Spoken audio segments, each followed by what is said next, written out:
Pernah kepikiran nggak sih gimana caranya sebuah negara yang, ya bisa dibilang, hidup di atas kompor geologis bisa mempersiapkan diri dari ancaman bencana yang bisa datang kapan saja?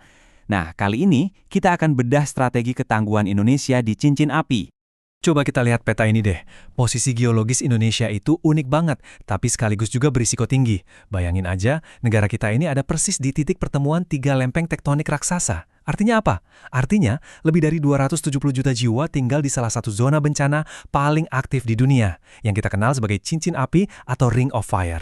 Nah, ini dia pertanyaan utamanya. Kalau gempa bumi, letusan gunung berapi, dan tsunami itu bukan lagi kalau terjadi, tapi kapan terjadi? Gimana caranya membangun sebuah bangsa yang nggak cuma bisa bertahan, tapi juga bisa bangkit kembali dengan lebih kuat? Inilah inti dari pembahasan kita. Oke, jadi seberapa besar sih tantangannya? Jawabannya besar banget. Ancamannya itu datang dari segala arah loh, dari pelut bumi sampai dari langit. Pertama, kita lihat ancaman dari bawah. Bencana geologis ini sifatnya seringkali mendadak, hampir tanpa peringatan. Gempa bisa mengguncang kapan saja, yang kemudian bisa memicu tsunami atau tanah longsor. Ini adalah kekuatan alam yang dahsyat dan, jujur aja, sangat sulit diprediksi. Nah, itu baru dari bawah, belum lagi ancaman dari atas. Sebagai negara tropis, Indonesia juga akrab banget sama tantangan cuaca ekstrim. Musim hujan bisa berarti banjir dan longsor. Sebaliknya, musim kemarau panjang bisa memicu kekeringan hebat dan kebakaran hutan. Jadi benar-benar dikepung dari segala sisi.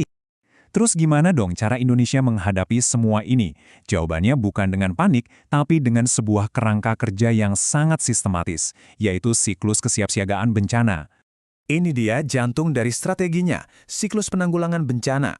Kata kuncinya di sini adalah siklus. Jadi ini bukan daftar tugas yang sekali selesai lalu sudah. Sama sekali bukan. Ini adalah sebuah lingkaran yang terus berputar. Pelajaran dari fase pasca bencana akan langsung jadi bekal untuk persiapan pra-bencana berikutnya. Sebuah proses belajar dan adaptasi yang gak ada hentinya.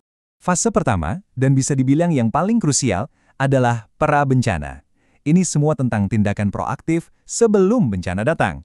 Tujuannya simpel, mengurangi risiko. Caranya gimana?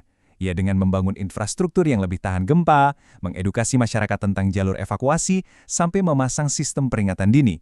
Intinya, sedia payung sebelum hujan. Kemudian, saat bencana tak terhindarkan dan terjadi, kita masuk ke fase tanggap darurat. Di sini fokusnya cuma satu, menyelamatkan nyawa. Tim SAR bergerak cepat, bantuan didistribusikan. Nah, setelah situasi darurat terkendali, barulah dimulai fase pasca bencana yang butuh waktu panjang. Fase ini bukan cuma soal membangun kembali apa yang hancur, tapi juga membangun kembali dengan lebih baik atau build back better, supaya komunitas jadi lebih tangguh dari sebelumnya. Tentu saja, rencana sehebat apapun butuh eksekutor yang andal di lapangan. Jadi, siapa saja sih para jagoannya yang menjalankan semua ini? Ada 3 pemain utama. Biar gampang, kita pakai analogi ya. Anggap saja BNPB itu otaknya, yang jadi koordinator dan komandan utama. Lalu ada BMKG yang jadi mata dan telinganya, yang terus-menerus memantau kondisi alam dan kasih peringatan dini. Dan terakhir, ada Basarnas yang jadi tangan dan kakinya, para pahlawan yang terjun langsung ke lokasi untuk mencari dan menyelamatkan korban. Mereka ini trisula andalan Indonesia dalam menghadapi bencana. Oke, sekarang kita masuk ke bagian yang menurut saya paling menarik. Strategi ketangguhan Indonesia itu nggak cuma mengandalkan teknologi canggih loh, ada perpaduan yang sangat unik antara pengetahuan warisan leluhur dengan inovasi modern. Slide ini nunjukin perpaduan itu dengan sangat jelas. Di satu sisi, kita punya kearifan lokal seperti kisah Smong di Simeulue, Aceh. Ini adalah syair kuno yang diwariskan turun-temurun. Isinya pesan sederhana. Kalau ada gempa kuat disusul air laut yang surut, cepat lari ke tempat tinggi. Ini sistem peringatan dini berbasis budaya. Nah, di sisi lain, kita punya INATWS, jaringan pelampung super canggih yang bisa mendeteksi tsunami secara real time. Dua pendekatan yang berbeda, tapi tujuannya sama persis, menyelamatkan nyawa. Dan jangan salah, ini bukan cuma dianggap sebagai cerita rakyat.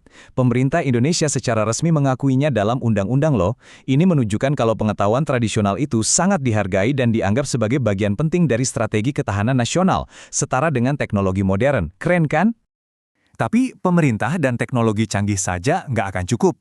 Kekuatan terbesar dalam menghadapi bencana justru datang dari elemen paling dasar, komunitas itu sendiri.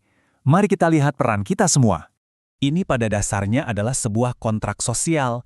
Pemerintah punya kewajiban untuk melindungi dan memberikan informasi. Tapi, kita sebagai warga negara juga punya kewajiban. Apa itu? Ya menjaga lingkungan kita, ikut serta dalam latihan evakuasi, dan saling tolong-menolong. Ketangguhan itu jalan dua arah, harus kerjasama. Dan ini membawa kita pada filosofi intinya. Tujuan akhir dari semua upaya ini bukanlah untuk menghentikan bencana alam. Itu kan di luar kuasa manusia ya. Tujuannya adalah untuk mengurangi kerapuhan kita dan membangun apa yang disebut budaya tangguh. Sebuah kondisi di mana masyarakat punya ilmu, punya kesiapan, dan punya kekuatan untuk menghadapi, bertahan, dan pulih dari bencana. Setelah melihat seluruh sistem ketangguhan nasional ini, pertanyaannya sekarang kembali lagi ke kita masing-masing. Karena ketangguhan sejati itu tumbuhnya dari bawah, dari keluarga, dari lingkungan RT RW kita. Jadi, coba tanyakan pada diri sendiri, seberapa siapkah komunitas Anda